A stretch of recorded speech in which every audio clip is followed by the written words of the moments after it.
Hi friends, എന്തൊക്കെയുണ്ട് വിശേഷം? സുഖമല്ലേ? ഞാനിവിടെ സുഖമായിട്ടിരിക്കണം. അപ്പം ഞങ്ങൾക്ക് ഓഫുള്ളൊരു ദിവസമായിരുന്നു. ഇറക്കപ്പൻ്റെ ഞങ്ങളുടെ കൂടെ വണ്ടിയിലുണ്ട്. ഞങ്ങൾ ബെൽഫാസ്റ്റ് വരെ പോകാമെന്ന് വിചാരിച്ചു. ഞങ്ങൾക്ക് അടുത്തുള്ള ടൗൺ ബെൽഫാസ്റ്റാണ്. കുറച്ച് സാധനങ്ങൾ വാങ്ങാനുണ്ട്. ഞങ്ങൾക്ക് മലയാളി ഷോപ്പ് ബെൽഫാസ്റ്റിൽ പോകണം. അതുകൊണ്ട് അവർ ഓർഡർ ചെയ്ത് നമുക്ക് കൊണ്ടു തരും. പക്ഷേ ഒരു ദിവസം ഒരുമിച്ച് ഓഫ് കിട്ടിയതല്ലേ, ചുമ്മാ പോവാം, ഒരു ഡ്രൈവ് ആവുമല്ലോ എന്ന് ഓർത്തിട്ട് ഞങ്ങൾ ഇറങ്ങിയതാണ്. അങ്ങനെ ഞങ്ങൾ പോകുന്ന വഴിക്ക് കുറേ കാഴ്ചകളുണ്ട്. ഇറക്കപ്പം നല്ല ഉറക്കമായിപ്പോയി. അവൻ ആ വെള്ളം കുടിച്ച് അങ്ങനെയും ഉറങ്ങിപ്പോയി. അപ്പം ഞാൻ ഫ്രണ്ടിൽ വന്നിരുന്നു. ഇല്ലെങ്കിൽ ഞാൻ അവൻ്റെ കൂടെ പുറകിലാണ് ഇരിക്കാറ്. അപ്പം അവൻ ഉറങ്ങിപ്പിച്ചായും പറഞ്ഞു, നീ ഫ്രണ്ടിലോട്ട് വാ, നമുക്ക് വീഡിയോ എടുക്കാമല്ലോ എന്ന്. ഈ കാണുന്ന കേട്ടോ ഞങ്ങളുടെ സ്ഥലം, നിങ്ങളൊന്ന് കണ്ടിട്ട് ആയോ? നല്ല രസമാണത്.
അങ്ങനെ ഞങ്ങൾ ഏകദേശം ബെൽഫാസ്റ്റ് എത്തി. ഇത് ബെൽഫാസ്റ്റിൻ്റെ ഒരു വശം മാത്രം കേട്ടോ. ബെൽഫാസ്റ്റ് സിറ്റി എന്ന് പറഞ്ഞിട്ടുണ്ടെങ്കിൽ ഒരു മാസീവായിട്ടുള്ള ടൗണാണ്.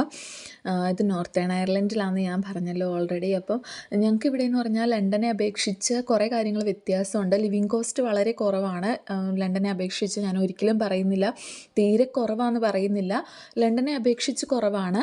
അതായത് നമുക്ക് ഇവിടെ വാട്ടർ ബില്ലോ ഹൗസിംഗ് ടാക്സോ ഒന്നും പേ ചെയ്യേണ്ട ആവശ്യമില്ല. ഞങ്ങളുടെ റെൻറ്റ് പോലും ഇവൻ 600 പൗണ്ട്സേ ഉള്ളൂ. അതായത് നമ്മുടെ നാട്ടിലെ 60,000 രൂപ. നമ്മുടെ നാട്ടിലേക്ക് കൺവേർട്ട് ചെയ്യുവാണെങ്കിൽ ഒരു വലിയ തുകയാണ്. പക്ഷേ ഇവിടെ എൻ്റെ ഫ്രണ്ട്സൊക്കെ അവർ അപ്പാർട്ട്മെൻറ്റിൽ താമസിക്കുന്നവർ ലണ്ടനിലൊക്കെ അവർ പറയുന്നേക്കാം, ഒരു അപ്പാർട്ട്മെൻറ്റ് 1 ബെഡ്റൂം അപ്പാർട്ട്മെൻറ്റിൽ പോലും 650-700 പൗണ്ട്സിനൊക്കെയാണ്, അത് ചിലവ് കൂടാതെ. അപ്പം നമുക്കിവിടെ അതൊക്കെ ഭയങ്കര വലിയ കാര്യമാണ് കേട്ടോ.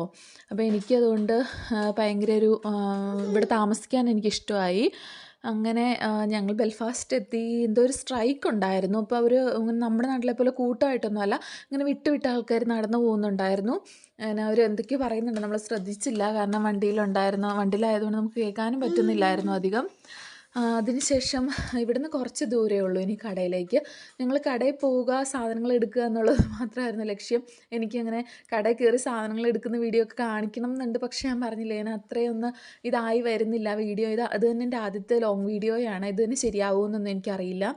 ജസ്റ്റ് ഞാനിങ്ങനെ എടുത്തന്നേ ഉള്ളൂ. ഞാൻ പോയ വഴിയൊക്കെ ഒന്ന് കാണിച്ചു തരാമെന്ന് വിചാരിച്ച്. ഇവിടെ ഒത്തിരി ഷോപ്പിംഗ് മാളുകളുണ്ട് കേട്ടോ.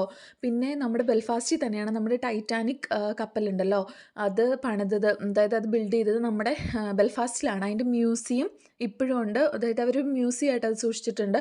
അവിടെ അന്നത്തെ സംഭവങ്ങളൊക്കെ കുറേ, ഞാൻ പോയിട്ടില്ല, എൻ്റെ ഫ്രണ്ട്സ് പോയിട്ട് അവർ പറഞ്ഞിട്ടുണ്ട് എന്നോട്, ഇങ്ങനെയൊക്കെയാണ്, ഞങ്ങൾക്കൊരു ഓഫ് കിട്ടുമ്പോൾ പോകാമെന്നൊക്കെ ഓർത്തുകൊണ്ടാണ് ഞാൻ ഇരിക്കുന്നത്. എനിക്കറിയില്ല, പോവുകയാണെങ്കിൽ വീഡിയോ എടുക്കണം എന്ന് എനിക്ക് ആഗ്രഹമുണ്ട്. കാരണം അതൊക്കെ നമ്മൾ സിനിമയിൽ മാത്രം കണ്ടിട്ടുള്ളതാണല്ലോ ടൈറ്റാനിക്, അത്. അപ്പം അതിൻ്റെ ഒരു മ്യൂസിയം ഉണ്ട്, അതൊന്ന് പോയി കാണണം എന്ന് ആഗ്രഹമുണ്ട്. ഇടയ്ക്ക് സൗണ്ട് ഇറക്കപ്പൻ്റെ സൗണ്ട് കേട്ടോ. അവന് അവിടെ എന്തോരം പറഞ്ഞാലും അവൻ മിണ്ടാണ്ടിരിക്കില്ല. അവൻ എൻ്റെ അടുത്ത് വന്ന് ഒച്ച വെച്ചുകൊണ്ടിരിക്കും. അങ്ങനെ ഞങ്ങൾ ഏഷ്യൻ മിക്സ് സ്റ്റോർ എത്താറായി. അങ്ങനെ അതൊക്കെ കഴിഞ്ഞ് ഞങ്ങൾ പെട്ടെന്ന് സാധനങ്ങൾ വാങ്ങിച്ചിട്ട് വീട്ടിലോട്ട് പോന്നു. പിന്നെ ഇവൻ എഴുന്നേറ്റതുകൊണ്ട് ഞാനും പുറകിലായിരുന്നത്. പിന്നെ വീഡിയോ ഒന്നും പിടിക്കാൻ പറ്റിയില്ല. ജസ്റ്റ് വീട്ടിൽ വന്നു ഞങ്ങൾ ഫുഡൊക്കെ ഉണ്ടാക്കി കഴിച്ച്. കാരണം ഒരു ഓഫ് അങ്ങനെ തീർന്നു പോകും പെട്ടെന്ന്. അത് തന്നെ ഞാൻ പറഞ്ഞല്ലോ, അങ്ങോട്ടും ഇങ്ങോട്ടും 43 മിനിറ്റ് ഡ്രൈവെങ്കിലും നമ്മൾ പതിയെ പോകുള്ളൂ. നമ്മൾ അത്രയും സൂക്ഷിച്ച് പോകണം. ഇവിടെയൊക്കെ ഫൈൻ വന്നാൽ നമ്മുടെ നാട്ടിലെ പോലെ 10-500 അല്ല വരുന്നത്. നല്ല എമൗണ്ടാണ്. നമ്മൾ സൂക്ഷിച്ച് വണ്ടി ഓടിച്ചില്ലെങ്കിൽ ഒരു ലൈൻ തെറ്റി ഓടിച്ചാൽ പോലും ഇതൊക്കെ ഇതാണ്. അങ്ങനെ ഞങ്ങൾ സ്റ്റോറിലെത്തി സാധനങ്ങളൊക്കെ എടുത്തു. നിങ്ങൾ സ്ഥിരമായിട്ട് പോകുന്ന കടയാട്ടോ, നല്ല കടയാണ്. തിരിച്ചു പോന്നു. Thank you for watching my video guys.